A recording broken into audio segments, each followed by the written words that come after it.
Breaking news చూస్తున్నాం. గద్వాల్ జిల్లాలో ఘోర రోడ్డు ప్రమాదం జరిగింది. బీచుపల్లి దగ్గర ఓ ప్రైవేట్ ట్రావెల్స్ బస్సు బోల్తా పడింది. హైదరాబాద్ నుంచి చిత్తూరు వెళ్తుండగా ఈ ఘటన చోటు చేసుకుంది. ఇక బస్సు ప్రయాణిస్తున్న సమయంలో ఒక్కసారిగా మంటలు చెలరేగాయి.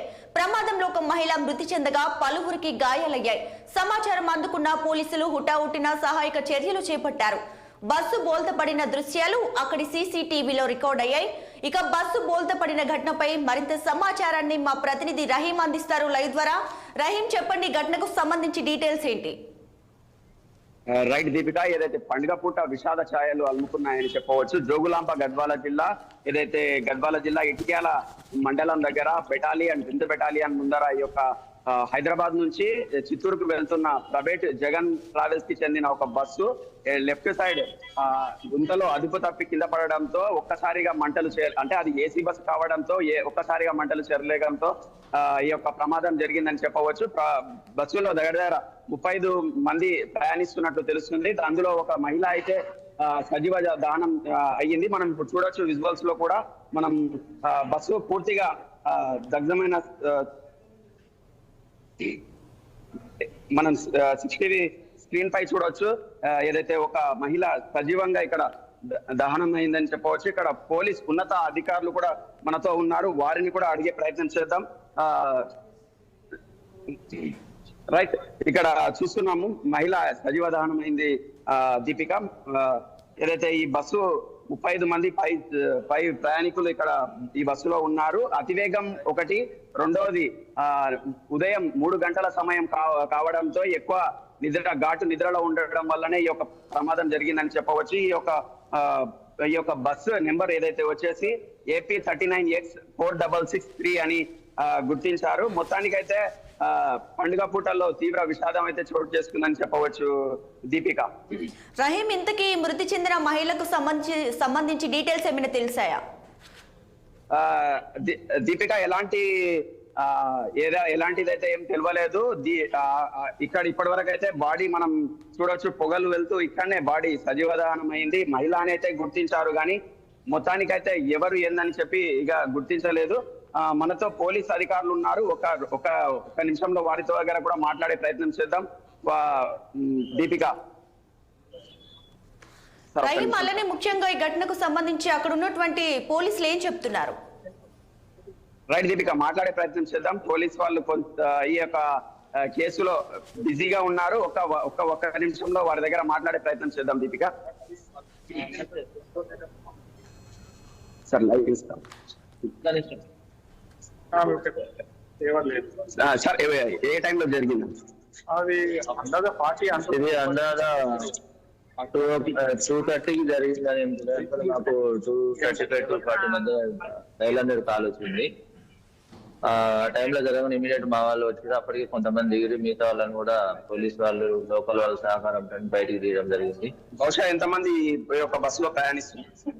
37 to 40 మెంబర్స్ ఉండొచ్చు అనుకో. ఎందుకంటే లిస్ట్ కలెక్ట్ చేస్తున్నాం వాళ్ళ దగ్గర. కలెక్ట్ చేసిన తర్వాత ఓకే, అంటే ప్రధానంగా ఈ బస్సు కాలిపోవడానికి కారణం ఏమైంది? డ్రైవర్ నెగ్లిజెన్స్ ఉండి ఉంటది ఇందులో. ఎందుకంటే డ్రైవర్ రోడ్డు కిందికి తీసుకొచ్చిండు కాబట్టి driver negligence, over speed, driver negligence 100%. ఈ మహిళ ఏదైతే సజీవ దహనమైన మహిళ ఎవరైనా గుర్తించారా సార్? అంటే వాళ్ళ పక్కన వాళ్ళు చెప్పిన తోటి ప్రయాణికులు వాళ్ళు చెప్పిన విషయం ప్రకారం ఆమె పేరు మాలతి అని ప్రాథమికంగా తెలుసుకున్నాము. కానీ వాళ్ళకి ఇన్ఫర్మేషన్ ఇచ్చిన వాళ్ళు వస్తున్నారు. ఇప్పుడు వచ్చిన తర్వాత మిగతా డీటెయిల్స్ అన్ని తెలియజేస్తాం. ఓకే, మిగతా వాళ్ళ పరిస్థితి ఎలా ఉంది సార్? వాళ్ళని ఇక్కడ అంటే కర్నూలు ప్రభుత్వ ఆసుపత్రికి తరలించారా, లేదంటే హైదరాబాద్? వాళ్ళకి సింపుల్ ఇంజరీస్ అయినాయి. వాళ్ళు కొంతమంది గద్వాల పంపించినాము, కర్నూలు వెళ్ళి 3-4 మెంబర్స్ ఇంజరీస్ అయినాయి. మిగతా వాళ్ళంతా మంచిగా ఉన్నారు. Thank you sir. ముఖ్యంగా ఈ యొక్క సజీవ దహనమైన మహిళ మాలతి అని చెప్పి గుర్తించారు. వాళ్ళ కుటుంబ సభ్యులను కూడా ఇంటిమేషన్ ఇచ్చారు. వాళ్ళు కూడా వచ్చేది. ముఖ్యంగా చూస్తే ఈ యొక్క జగన్ వాల్వోకి సంబంధించిన బస్సులో 2 డ్రైవర్లు, యూసుఫ్ కావచ్చు, షాబుద్దీన్ కావచ్చు, 2 డ్రైవర్లు ప్రధానంగా ఉన్నారు. అయితే ఒకరు జడ్చల నుంచి ఏదైతే టీ తాగినాక జడ్చల నుంచి బయలుదేరేటప్పుడు యూసుఫ్ ఈ యొక్క బస్సులు నడుపుతున్నారు. అయితే ఎక్కువ 3 గంటల సమయం ఉండడంతో ఘాటు నిద్రతోనే ఈ యొక్క సంఘటన చోటు చేసుకుందని చెప్పవచ్చు దీపిక. రహీం, అలానే ఇప్పుడు గాయపడిన వారి పరిస్థితి ఎలా ఉంది? వైద్యులు ఏం చెప్తున్నారు? వాళ్ళు ఎవరికైనా విషమంగా ఉండే పరిస్థితి ఉందా? ఏదైతే స్వల్ప గాయాలయ్యాయని చెప్పవచ్చు. ముఖ్యంగా గాయాలైన వాళ్ళను కొంతమందిని కర్నూలు ప్రభుత్వ ఆసుపత్రి, అంటే దగ్గరలో ఇక్కడ ఇది జరిగింది బీచ్పల్లి దగ్గర, పెబ్బేరికి ఒక 15 కిలోమీటర్ల దూరంలో ఈ యొక్క సంఘటన జరిగింది. వీటికి దగ్గరలో కర్నూలు ప్రభుత్వ ఆసుపత్రి ఉన్నందువల్ల కర్నూలు ప్రభుత్వ ఆసుపత్రికి కొంతమందిని తరలించారు. అలాగే హైదరాబాద్ సీరియస్ గా ఉన్న వాళ్ళను హైదరాబాద్ హాస్పిటల్ కి తరలించారు దీపిక. మొత్తానికి మనం చూసినట్లయితే ఈ యొక్క నేషనల్ హైవే 44 లో గతంలో కూడా చూసినట్లయితే 2018లో వాల్వో బస్సు కొత్తకోట పాలెం దగ్గర కూడా ఇలాంటి సంఘటన చోటు చేసుకుంది. అక్కడ కూడా దగ్గర 40 మంది పైసలు సజీవ దహనం అయ్యారు ఈ యొక్క ఇలాంటి ఏసీ బస్సులని.